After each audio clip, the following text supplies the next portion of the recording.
السلام علیکم ورحمۃ اللہ وبرکاتہ۔ الحمد للہ رب العالمین والصلاة والسلام علی اشرف الانبیاء والمرسلین نبینا وقدوتنا محمد الامین علیہ الصلاة والتسلیم وعلی آلہ وصحبہ البررۃ اجمعین وعلی من تبعہم واحبہم اجمعین الی یوم الدین، اما بعد فاعوذ باللہ من الشیطان الرجیم، بسم اللہ الرحمن الرحیم، وذکرہم بایام اللہ، صدق اللہ العظیم وصدق رسولہ النبی الامین الکریم ونحن علی ذلک لمن الشاہدین والشاکرین والحمد للہ رب العالمین۔ فقد قال اللہ تبارک وتعالی فی شأن حبیبہ الکریم، ان اللہ وملائکتہ یصلون علی النبی یا ایہا الذین آمنوا صلوا علیہ وسلموا تسلیما۔ اللہم صل وسلم وزد وبارک علی حبیبک سیدنا ونبینا وقدوتنا ومولانا محمد معدن الجود والکرم منبع العلم والحلم والحکم وعلى آلہ وصحبہ افضل صلواتک وعدد معلوماتک وبارک وسلم صلاۃ وسلاما علیک یا سیدی یا رسول اللہ صلی اللہ تعالی علیہ وسلم۔ معزز سامعین کرام، شفیق بزرگوں اور عزیز ساتھیوں، آج ایک بہت ہی اہم اور امپورٹنٹ عنوان اور ٹاپک کے تحت عاجز اویس بخاری آپ حضرات کی خدمت میں حاضر ہوا ہے۔ وہ عنوان میں آپ کو پہلے ہی بتا دوں تاکہ سننے والے سامعین کے لیے ایک دل جمعی بھی رہے اور اس کو مکمل سننے کی ان کی خواہش بھی برقرار رہے۔ یہ رہے گا کہ حب الوطنی، یعنی آپ جو ملک سے محبت کرتے ہیں، ملک سے محبت کرنا، اور اس کے ساتھ ہی ساتھ غزوہ ہند، جس کے حوالے سے بڑی آج کل گفتگو سنی جا رہی ہے، اس پر آج عاجز تھوڑا سا تفصیل کے ساتھ گفتگو آپ حضرات کے ساتھ کرنے جا رہا ہے۔ ویسے تو علامہ اقبال نے بڑا خوب کہا تھا کہ ان تازہ خداؤں میں بڑا سب سے وطن ہے، جو پیرہن اس کا ہے وہ مذہب کا کفن ہے، اور کہا تھا کہ بازو تیرا توحید کی قوت سے قوی ہے، اسلام تیرا دیس ہے تو مصطفی ہے، تو مصطفی تو مصطفی تو مصطفی ہے۔ معزز سامعین کرام، شفیق بزرگوں اور عزیز ساتھیوں، وطن سے محبت کے بغیر کوئی بھی انسان تو انسان، کوئی جانور بھی آزادانہ ماحول میں زندگی نہیں گزار سکتا۔ آپ دیکھیں گے کہ ایک چیونٹی ہوتی ہے، دن بھر ادھر ادھر بھٹکے گی پھرے گی، مگر رات ہوگی تو اپنی بل کی طرف لوٹ آئے گی۔ ادخلوا مساکنکم یا ایھا النمل ادخلوا مساکنکم لا یحطمنکم سلیمان وجنودہ وہم لا یشعرون۔ اے چمٹیوں کی جماعت، اپنے گھروں میں مسکن میں داخل ہو جاؤ، کیونکہ سلیمان اور ان کا قافلہ آ رہا ہے، کہیں ایسا نہ ہو کہ وہ تمہیں روند کرنا چلے جائیں۔ مساکنکم کہا گیا، یعنی اپنے اپنے گھروں میں، اپنے اپنے وطن میں، اپنے اپنے گھونسلوں میں، اپنی اپنی بلوں میں واپس چلے جاؤ۔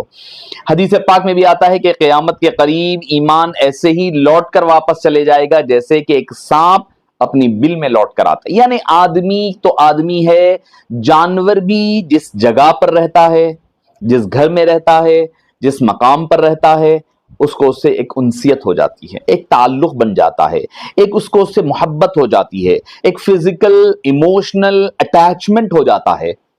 آپ دیکھیں گے، ہم بچپنے میں دیکھا کرتے کہ کوئی بلی لا کر گھر میں بچے دے دیا کرتی تو ہم لے جا کر کے دور چھوڑا کرتے تھے، اور ہم جتنی دور چھوڑتے تھے وہ پلٹ کر واپس آ جایا کرتی تھی۔ تو اس کو طریقہ کار رہتا کہ بھئی کوئی ڈبے میں بند کر یا کوئی پیکٹ میں، کوئی تھیلی میں بند کر کے لے جا کر چھوڑا جائے۔ یہ ہوتی ہے ایک اپنے مسکن سے، اپنے وطن سے، اپنے علاقے سے محبت، اور اپنے وطن کو دشمن کی قوتوں سے محفوظ کرنے کے لیے بھی وہ بڑے کشاں رہتے ہیں۔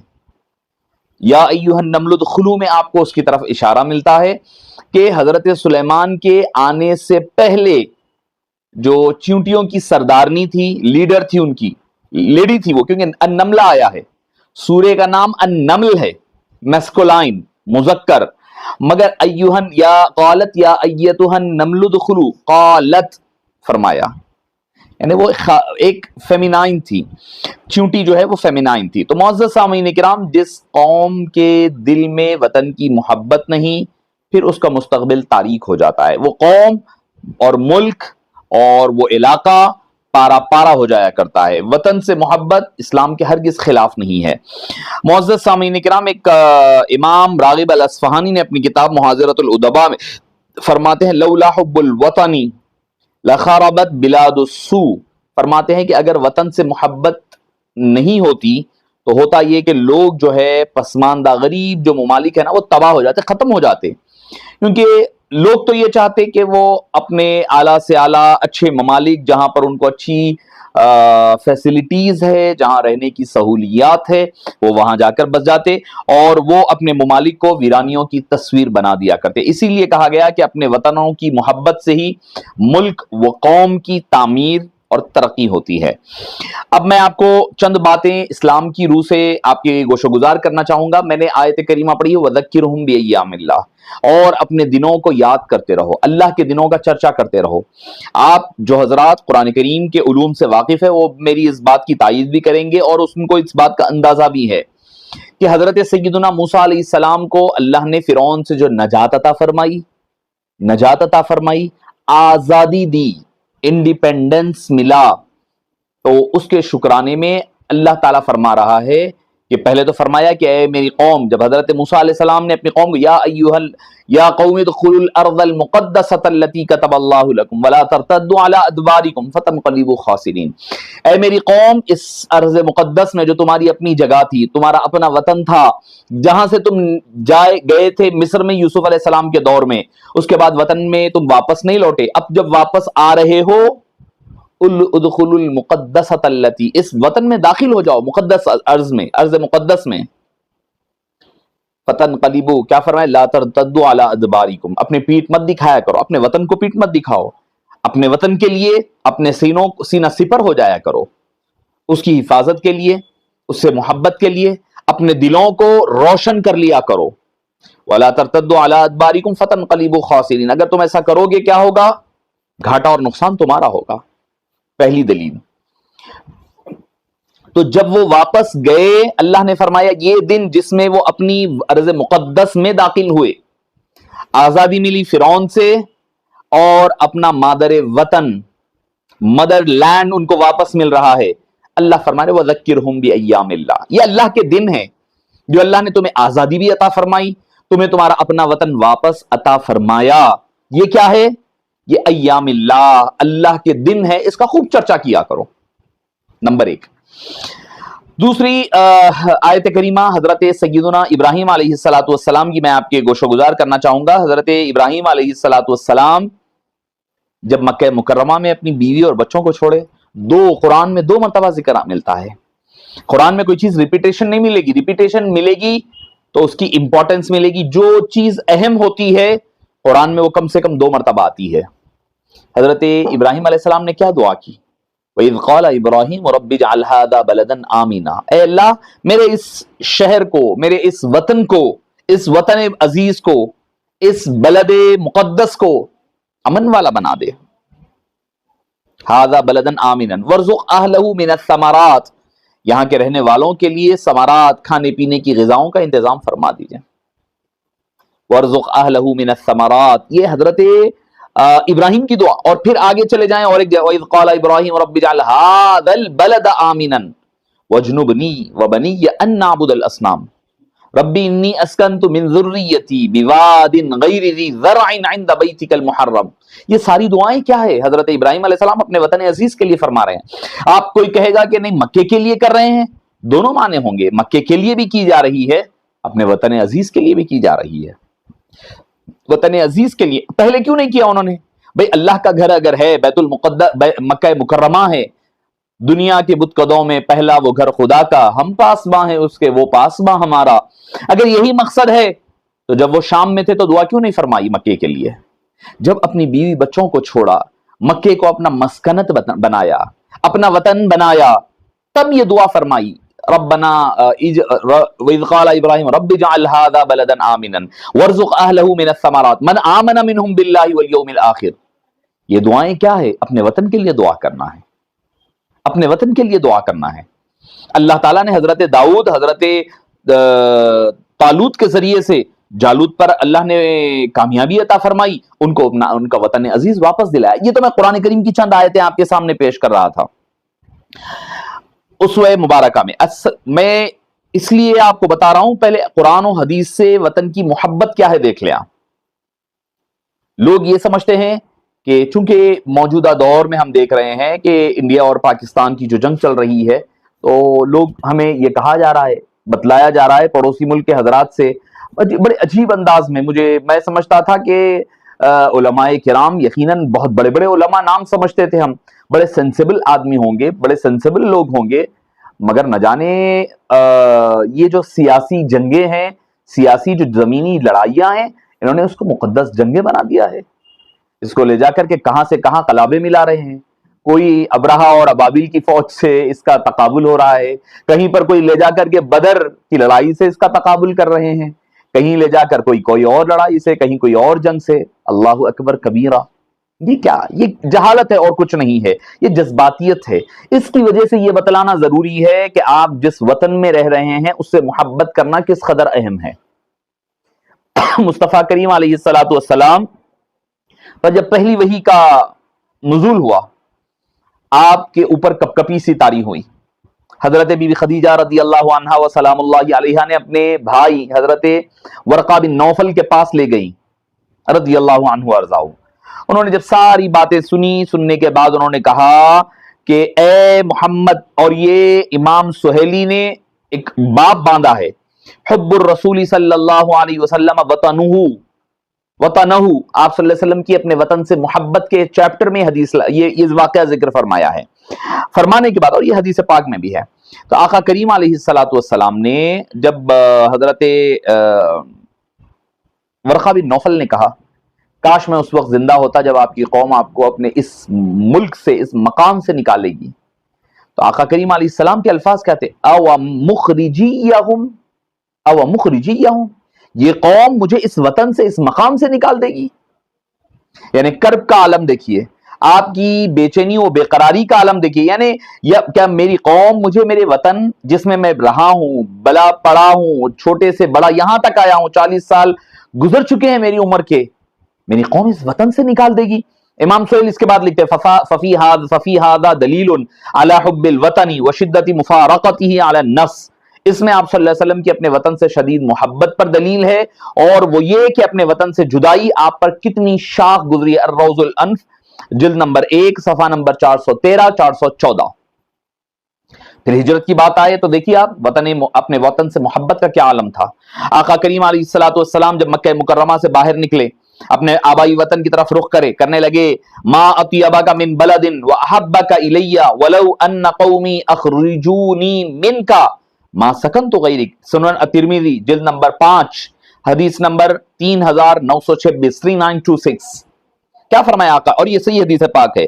آپ نے فرمایا تو کتنا پاکیزہ شہر ہے، مجھے بے حد محبوب ہے، میں محبت کرتا ہوں اے وطن سے. اور وطن کا لفظ ہے وہاں پر، وہاں مکہ مکرمہ کا لفظ نہیں ہے، وہاں یہ لفظ نہیں ملتا ہمیں. آپ نے کیا فرمایا؟ ما اطیبک من بلد، کیا ہی بہترین مقام وطن ہے، پاکیزہ شہر ہے فرمایا.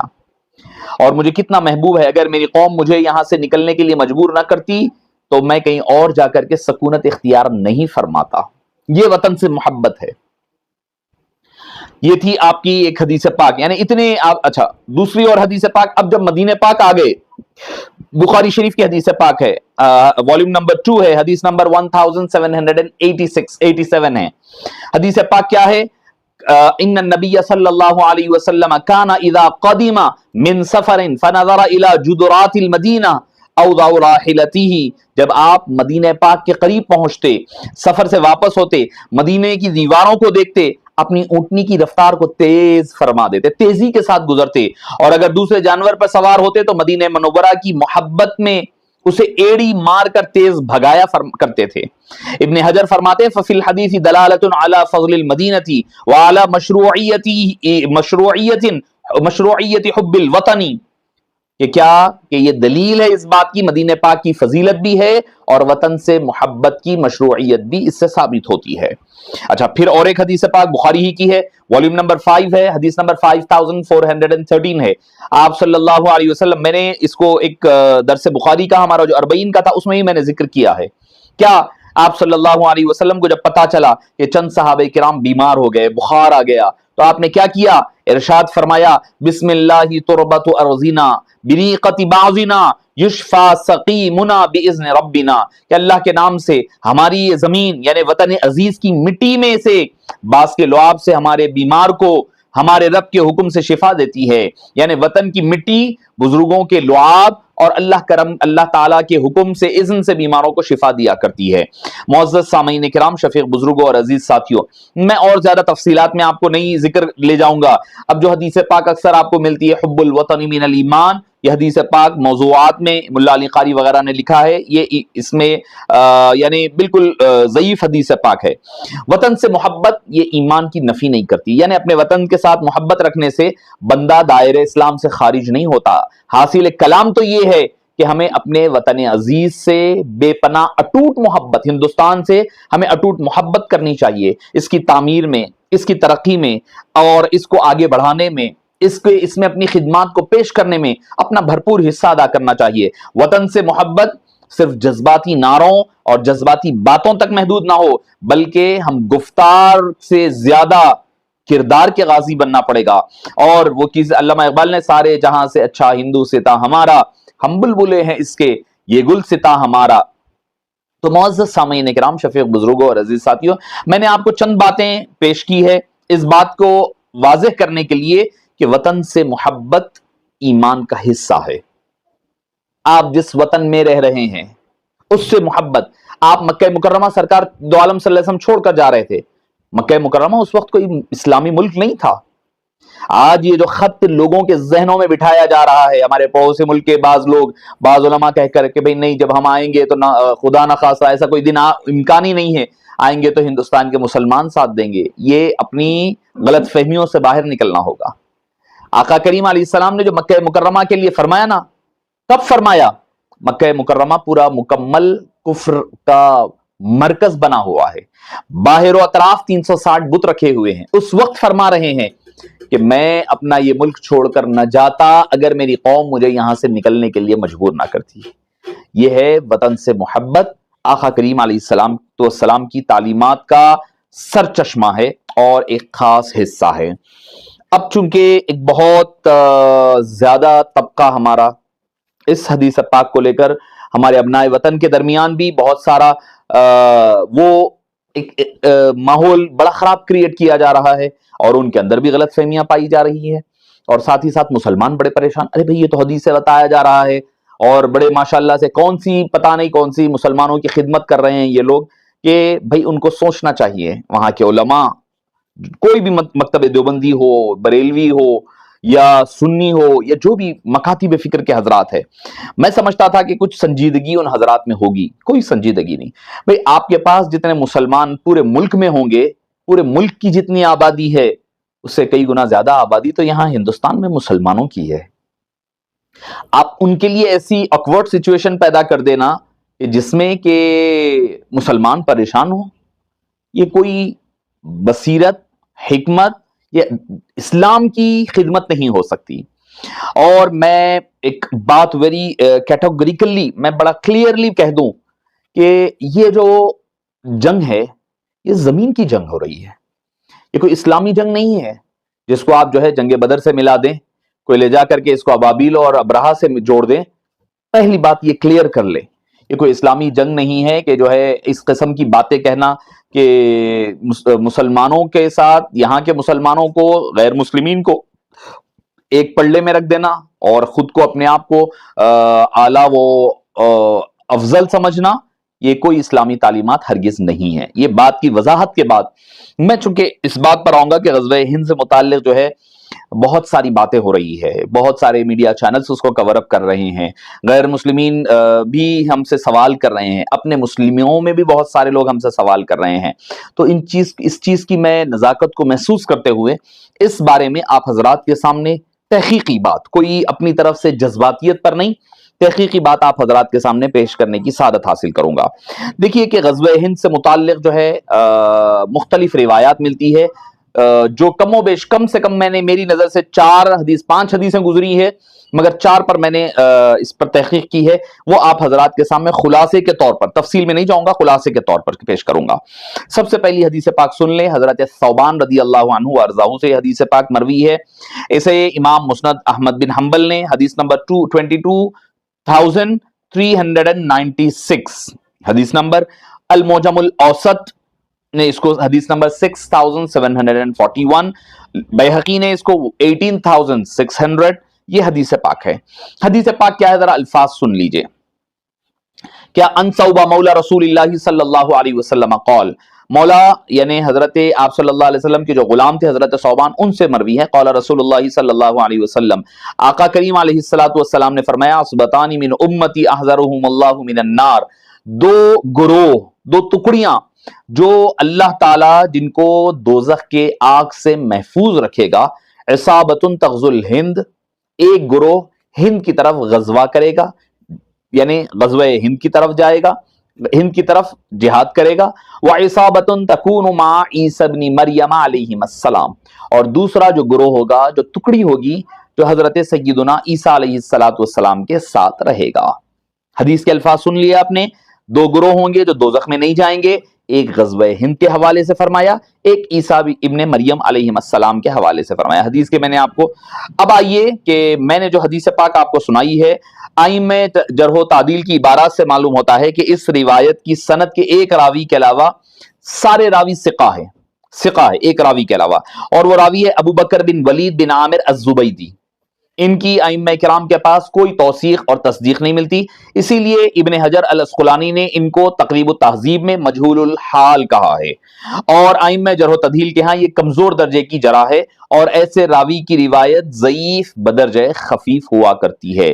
تو مطلب اس میں ایک راوی ضعیف ہے اور اس سے ہلکے قسم کا ذوف پیدا ہوا ہے۔ حدیث نمبر 2 آ جائیے، امام طبرانی نے المعجم میں، امام بیہقی نے اپنی سنن میں اس کو نقل کیا ہے۔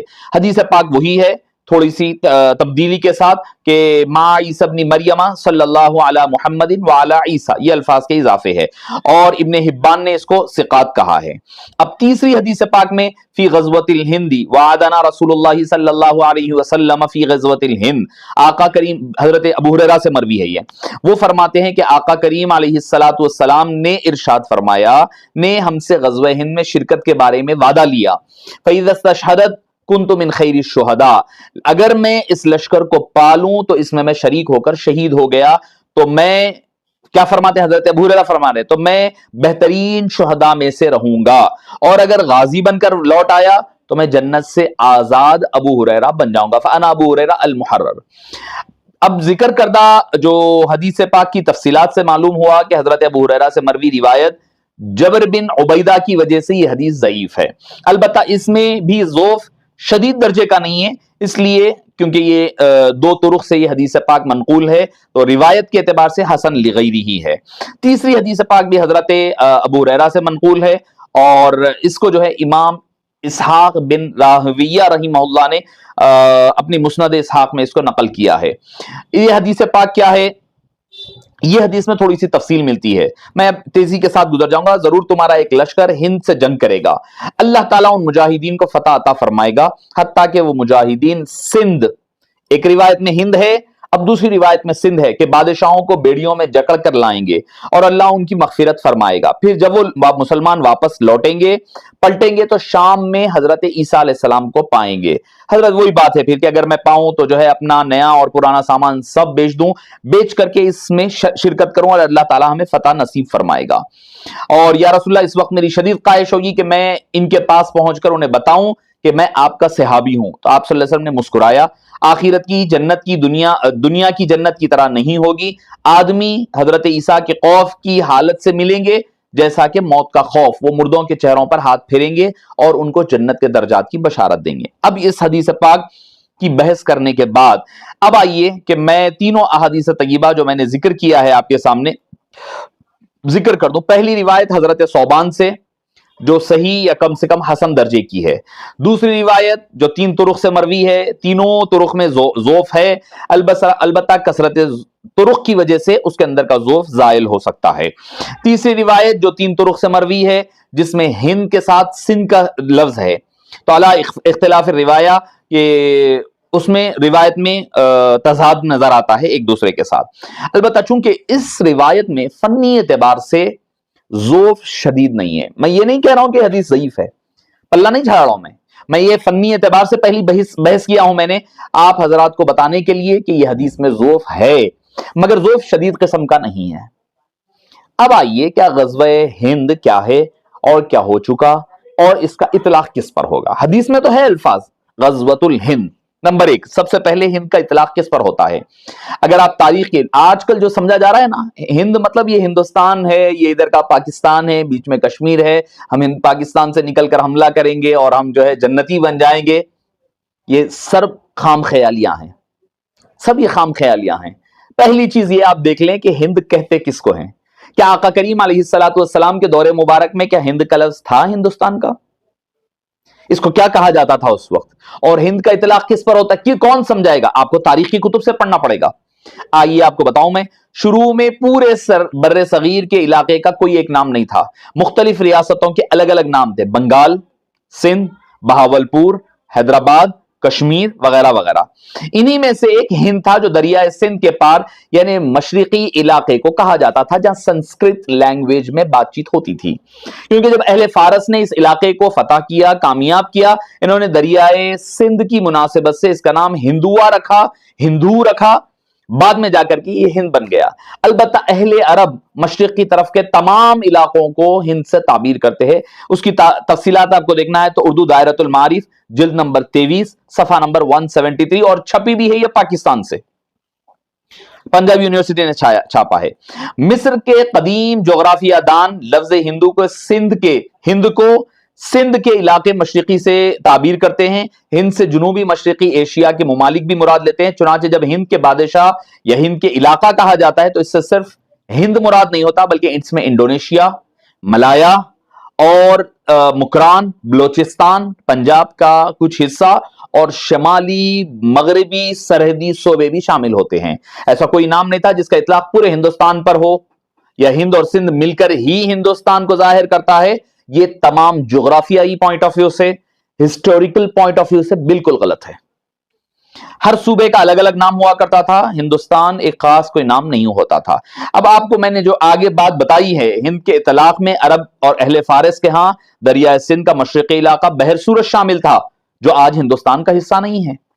اگر آپ اس اعتبار سے دیکھیں گے تو بنگلہ دیش مکمل شامل، پاکستان کے قبائلی علاقے بھی شامل اٹک پل تک جاتے ہیں، دریائے سندھ کے مشرقی علاقے، بقیہ تمام علاقے اور دریائے سندھ کے مشرقی واقع، اس کے ارد گرد کے علاقے اہل عرب کے مطابق 24 اب آج کے دور کے 24 ریاستیں اور ممالک اس کا حصہ بنتی ہے. تو اب اہل عرب سندھ کو اس وقت بھی سندھ کہتے تھے. اسی لیے محمد بن قاسم کے تذکرے میں سب تاریخ دانوں نے ہند کا تذکرہ نہیں کیا، صرف سندھ کا تذکرہ کیا ہے، سندھ کا تذکرہ کیا ہے. تو اس سے یہ بات پتا چلتی ہے کہ آج کا جو غزوہ ہند کو ہندوستان سے تعبیر کیا جا رہا ہے، یہ اہل عرب تاریخ اور جغرافیائی پوائنٹ آف ویو سے بالکل خلاف ہے، بالکل خلاف ہے. یہ وہ ہندوستان کی بات ہو ہی نہیں رہی ہے جس کا آپ تذکرہ کر رہے ہیں، جس کو آپ سمجھ رہے ہیں کہ یہ ہندوستان ہے. نہیں، وہ ہند ہے ہی نہیں ہے. یہ ایک پورا بلوچستان مصر کے علاقوں تک جا رہا ہے. مصر کا جو علاقہ آ رہا ہے، بلوچستان کا ادھر کا جو علاقہ آ رہا ہے، مغربی سرحد کا جو علاقے اوپر کے پڑ رہے ہیں شمال کی طرف، وہ سارے کے سارے علاقے اس میں شامل ہوں گے پھر ہند میں. وہ علاقوں کو کہا جاتا تھا. اچھا، اب غزوہ ہند کا مصداق کیا ہے اور یہ غزوہ کب ہوگا؟ کوئی مجھے لا کر کے ایک حدیث نہیں بتا سکتا صراحت کے ساتھ کہ یہ علاقہ کیا ہوگا اور یہ کب ہوگی. یہ نہیں ملے گا ہمیں، کوئی حدیث پاک ہمیں نہیں ملتی. تو حتمی اعتبار سے کوئی یہ دعویٰ نہیں کر سکتا کہ اب جو جنگ ہو رہی ہے یا پھر ہم جنگ میں ٹھہرے ہوئے ہیں تو جو ہے یہ غزوہ ہند ہم کرنے جا رہے ہیں، مسلمانوں پر حملہ، مبارکبادی شکریہ ادا ہو رہے ہیں. یہ جہالت والی باتیں ہیں. مجھے سمجھ نہیں آتا اتنے بڑے عالم علامہ فہامہ بننے کا دعویٰ کرنے والے حضرات ان تحقیقوں سے کیسے پیدل ہو چکے ہیں. دیکھیے، جذباتیت اپنے ملک سے آپ محبت کریں. میں نے جو علامہ اقبال کا شعر جو پہلے ہی کہا تھا نا کہ ان تازہ خداؤں میں بڑا سب سے وطن ہے، بھئی آپ نے اسلامی تعلیمات کو پسے پش ڈال دیا ہے، اسلامی تعلیمات کو پسے پش ڈال دیا وطن کی محبت میں. آپ سمجھ رہے ہیں کہ ہم اپنے وطن پاکستان سے محبت کر رہے ہیں. کون سا اسلام ہے یہ؟ ایک مسلمان کو شہید کر دینا یہ مسلمان ہے اسلام میں؟ ایک دوسرے کی مساجد، بھئی اگر کوئی مساجد میں حملہ کرے تو آپ اعتراض ہو رہا ہے، آپ خود اپنے وطن کی کئی مساجد میں شیعہ سنی کو مار رہے ہیں، سنی شیعہ کو مار رہا ہے. یہ کوئی اسلام ہے؟ یہ اسلام کی تعلیمات ہے؟ آپ کون سے اسلام کا دعویٰ کر رہے ہیں؟ نظام کیا ہے؟ ہو سکتا ہے کہ آپ کو نماز پڑھنے کی آزادی ہوگی، آزادی نماز پڑھنے کی ہوگی، ہو سکتا ہے، مگر آپ نے اپنے وطن کو کس قدر تباہ و تاراج کیا ہوا ہے آپ خود اٹھا کر کے دیکھ لیں۔ کسی اعتبار سے آپ کا وطن ایسا نہیں ہے جس میں آپ جو ہے کہہ سکیں کہ جو ہے کہیں پر آپ نے ترقی کی ہے، نہیں۔ آپ کلمے کی بنیاد پر کہتے ہیں، کون سے کلمے کی بنیاد پر؟ کون سا کلمہ کہتا ہے ادھر بھی مرنے والا مسلمان، مارنے والا بھی مسلمان، ادھر قاتل بھی مسلمان ہے، مقتول بھی مسلمان ہے، اللہ کی مدد کس کے لیے آئے گی؟ کس کے لیے آئے گی؟ ہر طرف کرپشن بھرا ہوا، ہر طرف اسلام کی دھجیاں اڑائی جا رہی ہے۔ ارے ہم نے تو قریب سے دیکھا ہوا ہے، ہم نے سعودی عرب میں ان چیزوں کا مشاہدہ کیا ہے۔ ہمارے آپ کے وطن عزیز میں ہم اپنے حیدرآباد، شہر حیدرآباد میں دیکھتے ہیں خواتین کی اکثریت پردہ پوش ہوتی ہیں، برقع پہنتی ہے۔ آپ کا کوئی ڈرامہ اٹھا کر کے دیکھ لیں، کوئی آپ کا کوئی فنکشن ہو رہا ہے تو اٹھا کر کے دیکھیں، ایک خاتون پردے دار نظر نہیں آئے گی آپ کے پاس، ایک برقعے میں نظر نہیں آئی۔ کون سے اسلام کا آپ دعویٰ ٹھیکیداری کی بات کرتے ہیں؟ آپ کون سے اسلام کا دعویٰ کر رہے ہیں؟ کہاں ہے اسلام آپ کے پاس؟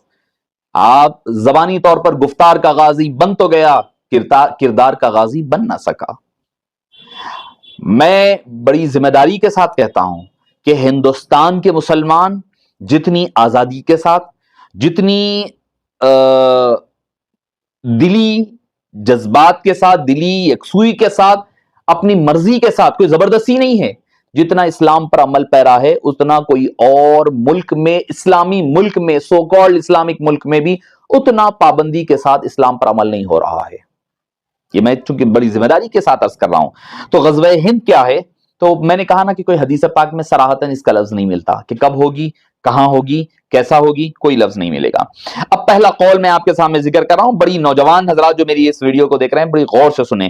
یہ فضیلت ہند کی کسی خاص جنگ سے کوئی تعلق نہیں ہے، بلکہ جنگ ہند میں ہونے والی سب جنگیں اس فضیلت میں شامل ہے۔ چنانچہ اسلام کے ابتدائی اور وسطی دور میں جو غزوات ہوئے، جس کی بنیاد پر، جس کی وجہ سے ہندوستان ایک عرصے تک دارالاسلام بنا رہا، وہاں اسلامی حکومتیں قائم رہی، تو بعض علامہ ابن کثیر جیسے محدث مورخ فرما رہے ہیں کہ وہ غزوہ ہند تھا، یعنی حضرت امیر معاویہ رضی اللہ عنہ کے دور میں 44 سن ہجری میں لڑی گئی۔ اس کے بعد محمد بن قاسم نے 712 عیسوی میں جو جنگ لڑی، اور پھر 4 صدی میں محمود غزنوی کے دور میں لڑی جانے والی جنگیں، اور 12ویں ہجری صدی میں احمد شاہ ابدالی کی جو دور میں لڑی گئی، آپ فرماتے ہیں یہ ساری جنگیں وہی تھی، غزوہ ہند۔ علامہ ابن کثیر، جو لوگ کو بڑا خبط ہے وہ لوگ سن لے، البدایہ والنہایہ، ابن کثیر الدمشقی، والیوم نمبر 6، پیج نمبر 249 اٹھا کر کے پڑھ لیں، اور یہ مکتبہ ہے دار احیاء التراث العربی کا۔ آپ فرماتے کیا ہے؟ فرما رہے ہیں میں امیر معاویہ اور محمود غزنوی کے دور میں لڑی جانے والی دنگوں کا تذکرہ کیا ہے، اور انہوں نے غزوہ ہند کو کسی خاص زمانے کے ساتھ خاص نہیں کیا، لہٰذا یہ جو قول ملتا ہے غزوہ ہند کا، یہ حضرت امیر معاویہ اور حضرت محمود غزنوی کی طرف جوڑا گیا ہے۔ اور اچھا، تمام روایت اگر آپ غور کریں گے نا، غزوہ ہند کے حوالے سے 3 لفظ ملتے ہیں، غزوہ، جیش، عصابہ، یہ تینوں واحد کے صیغے ہیں، جس سے پتا چلتا ہے کہ کوئی خاص لشکر یا جماعت ہوگی جو ہند میں قتال کرے گی۔ علامہ ابن کثیر نے ان تمام جنگوں کو صراحتاً غزوہ ہند کا مصداق قرار نہیں دیا، لہٰذا اس علاقے میں ہونے والی تمام جنگیں جو پہلے ہو چکی ہیں اس روایت کا مصداق ہے، اور یہ روایت اس میں شامل ہے۔ پوری بحث کا حاصل یہ ہے کہ مستند احادیث مبارکہ میں جنگ غزوہ ہند کے حوالے سے جو فضیلت ہے ثابت ہے، البتہ کسی بخاری، مسلم وغیرہ یہ احادیث میں ہمیں نہیں ملتی ہے یہ روایت اس حوالے سے، مگر اس میں وہ روایت جیسے کہ مسند احمد بن حنبل وغیرہ میں ہے، مگر نہ اس کے حوالے سے نہ علاقے کا تعین ہے، نہ وقت کا تعین ہے، کچھ بھی نہیں۔ اس لیے بر صغیر میں ہونے والی کسی بھی جنگ کو حتمی طور پر غزوہ ہند کہنا یہ نادانی ہے، کم علمی ہے، اور خواہ وہ ہندوستان اور پاکستان کے درمیان یا کوئی اور بھی جنگ ہو سکتی ہے، اگر ہو تو اس کا مصداق غزوہ ہند نہیں بن سکتی، یہ یاد رکھیے۔ تو اب رہی بات وہ پھر، اچھا یہ بھی کہا جا رہا ہے کہ بھئی بادشاہ کو گرفتار، اب کہاں ہے بادشاہوں کا دور؟ کون سا بادشاہ ہے؟ حدیث پاک کے الفاظ جو کیا تھے، حضرت ابو ہریرہ رضی اللہ عنہ ارضاہ سے آقا کریم علیہ السلام نے فرمایا تھا کہ اس میں کیا ہوگا، کہ اس میں جو ہے جو بادشاہ ہوں گے ان کو گرفتار کر کر کے یاتو بملوک السند مغلولین فی السلاسل، کہ ان کو بیڑیوں میں جکڑ کر گرفتار کر کر بادشاہوں کو لایا جائے گا. ملوک کا لفظ ہے وہاں پر. آج ملوکیت کہاں پر ہے؟ ملوکیت کہاں پر ہے؟ بادشاہت کہاں پر ہے؟ اور اچھا یہ بھی ہے آگے کیا فرمایا جا رہا ہے، وہ دونوں جب لے کر آئیں گے نا، لے کر آئیں گے تو اللہ تعالیٰ ان کی بھی مغفرت فرما دے گا، وہ بھی اسلام قبول کریں گے. تو معزز سامعین کرام، حاصل کلام یہ ہے کہ ان چیزوں کو ہم جس ملک میں رہ رہے ہیں، ان حالات میں ایسی چیزوں کا تذکرہ کرنا میں سمجھتا ہوں کہ لا حاصل ہے. اور اس ایک بنیاد پر اپنے غلط اطلاعات پھیلانا، پھر اس کی بنیاد پر مسلمانوں کے غیر مسلموں کے درمیان میں غلط فہمیاں پیدا ہونا، ان ساری چیزوں سے پرہیز کرنا پڑے گا. اور ان چیزوں سے پرہیز، بھئی کئی چیزیں ایسی ہے احادیث طیبہ میں ہیں، مگر اس پر درایت روایت کا بھی اعتبار دیکھا جائے گا، اور اس کے معنی اور مطالب کیا ہے، یہ ہو چکی ہے یا ہونے والی ہے، یہ ساری چیزوں کو دیکھ کر کے گفتگو کرنی پڑے گی. ورنہ تو جذباتیت کے معاملے میں اگر آپ گفتگو کریں گے تو یہ معاملات خرابی کی طرف جائیں گے اور انتشار کی طرف بڑھنے لگیں گے. تو ہمیں چاہیے کہ ایسے چیزوں کو کہنے اور ذکر کرنے سے پرہیز کرنا چاہیے، اور ذہن کو کشادہ رکھتے ہوئے اور حکمت کے ساتھ، متانت و بصیرت کے ساتھ جو ہے ہمیں چاہیے کہ ہمیں اس چیز کو ذکر کرنا چاہیے. ہمارے وطن عزیز سے ہمیں بے پناہ محبت ہو، اور آقا کریم علیہ الصلوۃ والسلام کی ہمیں ہندوستان سے محبت ہونے کی وجہ کیا ہے؟ وجہ سب سے بڑی یہ ہے کہ مصطفیٰ کریم علیہ الصلوۃ والسلام نے اس کی طرف رخ فرما کر کے اپنی محبتوں کا لمبی لمبی سانسیں لینے کا ہمیں میرے عرب کو آئی ٹھنڈی ہوا جہاں سے، میرا وطن وہی ہے، میرا وطن وہی ہے، وہ آیا ہے. ایک وہ وجہ ہے. دوسری چیز، خواجہ ہند الولی کا وطن ہے، یہ خواجگاں حضرت خواجہ اجمیری علیہ رحمت و رضوان کا وطن ہے. انہوں نے اپنا مسکن بنایا ہے، اپنا حبیب پاک کے حکم پر تشریف لائے ہیں. میں علامہ اقبال کے جو